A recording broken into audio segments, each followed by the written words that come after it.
It's been a busy year here at Inside Pianos, spent getting my brick and mortar piano shop up and running in Greensboro, North Carolina.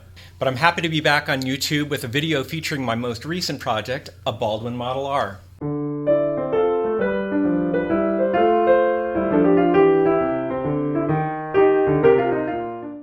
As my viewers know, I'm a big fan of fixing up American-made Baldwins. These are hand-built pianos that, when refined, can really become top-tier instruments.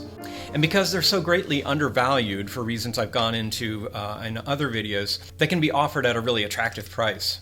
The piano in today's video is actually the fourth Model R I featured on the floor. At 5'8", they're an appealing size, big enough to outgrow that baby grand sound, but not so big to prevent it from fitting into a room or a church stage. It received a pretty typical level of restoration from me, designed to greatly improve the sound and feel, while not going so far as to price it out of the reach of a lot of buyers. I started by replacing the bass strings, and I figure if I'm going to go to the trouble to do that, I might as well spend a little more for top shelf.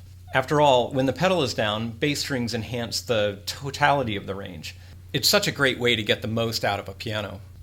These are Hellerbass strings from Germany, custom made for this piano by taking measurements down to the millimeter.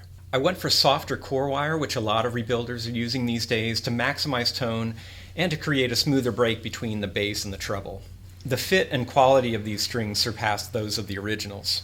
One of the cool things about Baldwins from the late 60s to the early 2000s is the use of AccuJust hitch pins. These are vertical hitch pins that allow the technician to dial in the down bearing of the strings to a precise degree without removing the plate.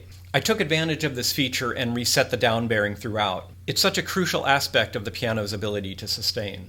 The other major improvement was to replace the original hammers, which had quite a bit of wear, with Wurzen hammers.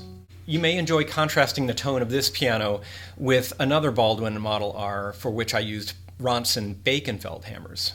The hammers I use for this one are noticeably denser, giving this piano a real strong presence.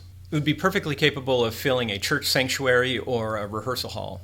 I think the level of articulation would be fun for a jazz pianist. I did some voicing to make sure that there was some roundness to the tone, as well as the possibility for variety of tone. And I did a full action regulation as well.